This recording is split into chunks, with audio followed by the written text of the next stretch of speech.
Hello and welcome to Ninja Prep. तो आज का जो लेक्चर होगा सॉलिड स्टेट का, उसमें हम जीपीएससी के पीवाईक्यूज डिस्कस करेंगे। जीपीएससी मतलब गुजरात पब्लिक सर्विस कमीशन, उसके जो एग्जाम्स होते हैं उसके पीवाईक्यूज हम डिस्कस करेंगे। तो चलिए स्टार्ट करते हैं।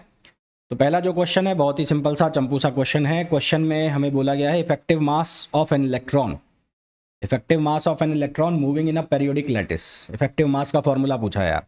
कितनी बार बताया है कि इफेक्टिव मास का जो फॉर्मूला है उसको हम कैसे लिखते हैं, h bar square upon D2E upon DK2। और इसके ऊपर मैंने तुम्हें वैराइटीज़ ऑफ क्वेश्चन कराए हैं, वैरायटी कराई है इसके ऊपर मैंने, बहुत सारे क्वेश्चन कराए हुए हैं इफेक्टिव मास के ऊपर कि जब टेम्परेचर राइज करेगा या इफेक्टिव मास राइज करेगा तो टेम्परेचर का क्या रिलेशन होगा। आइसोटॉपिक जो डिफेक्ट इफेक्ट होता है वो भी मैंने इसके ऊपर बताया हुआ है।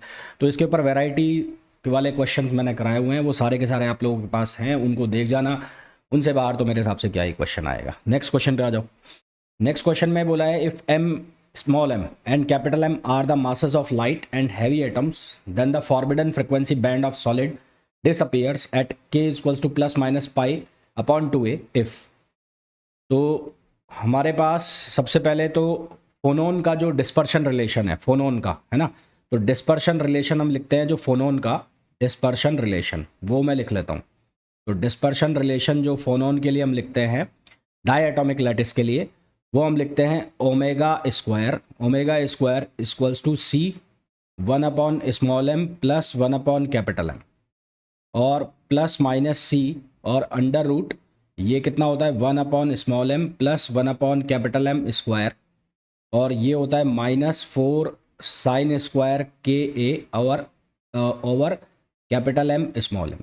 अब हमें जो ये लिमिट दी हुई है के की वैल्यू, तो जब मैं के की वैल्यू व्हेन के इक्वल्स टू कितना रखूँ मैं π/2a सब्सटीट्यूट करता हूँ यहाँ पर, तो यहाँ पर ये साइन 90 डिग्री बनेगा।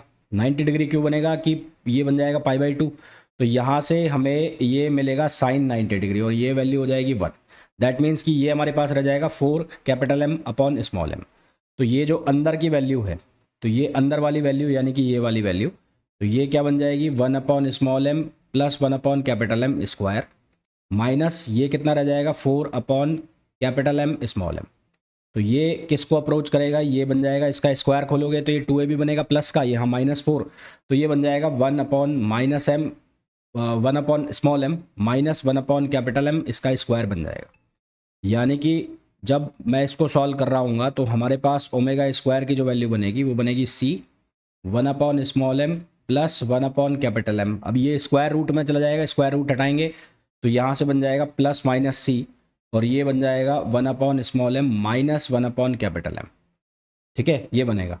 अब इसको हम सिंप्लीफाई करेंगे तो यहाँ से ओमेगा स्क्वायर के की जो वैल्यू बनेगी, एक बार इनको ऐड कर दो तो ये बनेगा c/स्मॉल m और capital M plus small m minus capital M, तो ये कट गया, तो यहाँ से बनेगा हमारे पास 2c/m। एक तो ये बन गया और एक बार हम इनको क्या कर देंगे, यहाँ से इसमें सब्सट्रैक्ट करोगे तो एक बार ये प्लस हो जाएगा। तो एक वैल्यू इसकी बनेगी ओमेगा स्क्वायर के इक्वल्स टू 2c/कैपिटल M, तो ये दो वैल्यू बनेगी। तो ये तभी पॉसिबल है जब यहाँ पर आप क्या रखोगे m equals to capital M। Next question पे आ जाओ। In externally applied electric field converts the cholesteric liquid crystal into, ये रटने वाले क्वेश्चन है तो इसमें निमेटिक टाइप आएगा। निमेटिक टाइप का मतलब क्या होता है, जिसमें मॉलिक्यूल्स जो हैं वो ओरिएंटेड हो जाते हैं same direction.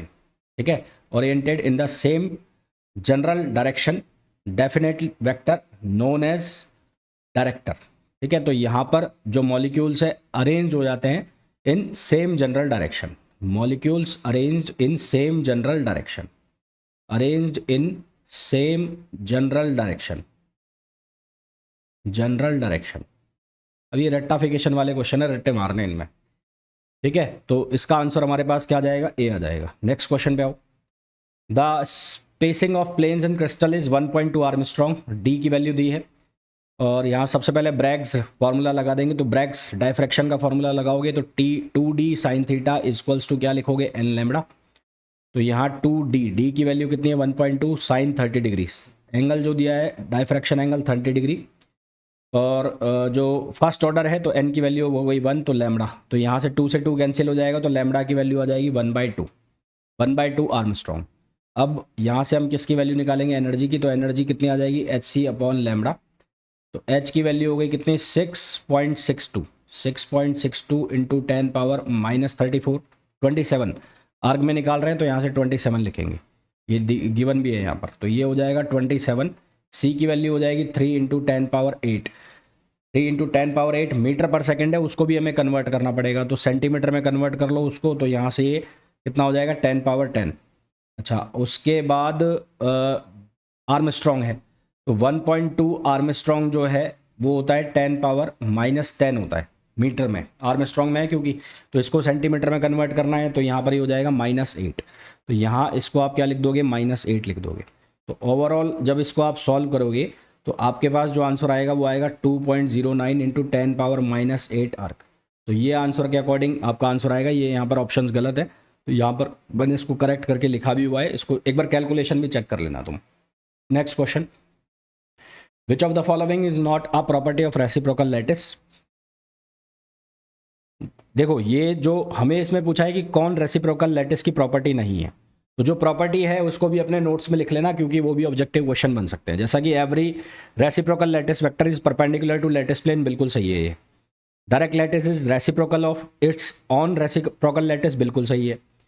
Mod of G is inversely proportional to spacing, बिल्कुल सही है भाई, मॉड ऑफ जी जो हम लिखते हैं ये होता है 1/d के इनवर्सली प्रोपोर्शनल। तो volume of a unit cell in reciprocal lattice is directly proportional to volume of unit cell, ये गलत है, रेसिप्रोकल आएगा, reciprocal of unit cell of volume, है ना, तो वॉल्यूम भी उनका क्या होगा, रेसिप्रोकल में होगा, तो बी ऑप्शन गलत है। पर मैं क्या कह रहा हूँ, जो इसमें सही ऑप्शन है उसको भी अपने नोट्स में लिख लेना, लिखा हुआ है तो बहुत अच्छी बात है, क्योंकि ये भी क्वेश्चन बन सकते हैं कि which one of the following is property of reciprocal lattice, option में डाल दिया जाए आपको ए बी सी, इस तरह का क्वेश्चन बना दिया जाए। नेक्स्ट क्वेश्चन पे आ जाओ।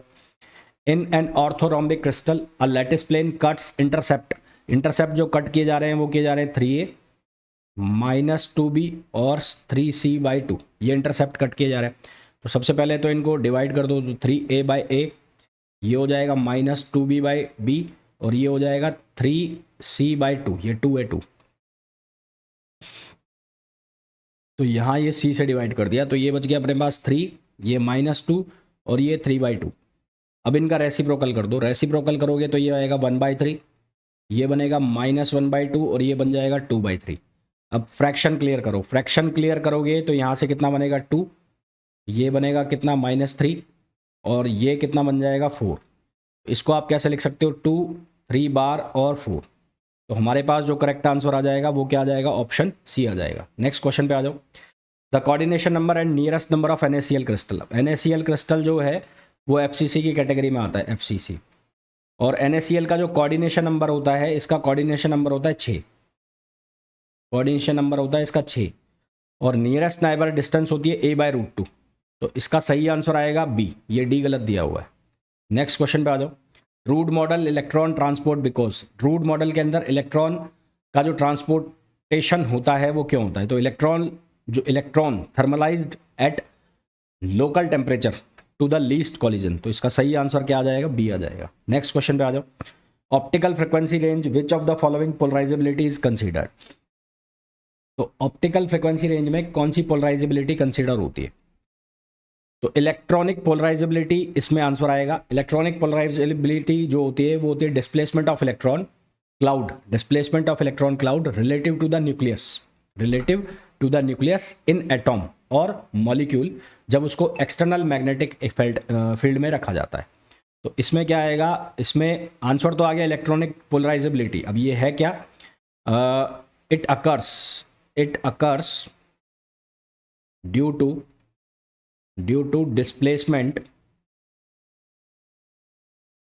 displacement of the electron cloud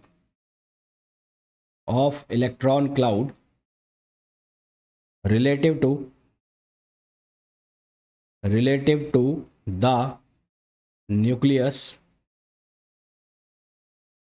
to the nucleus in an atom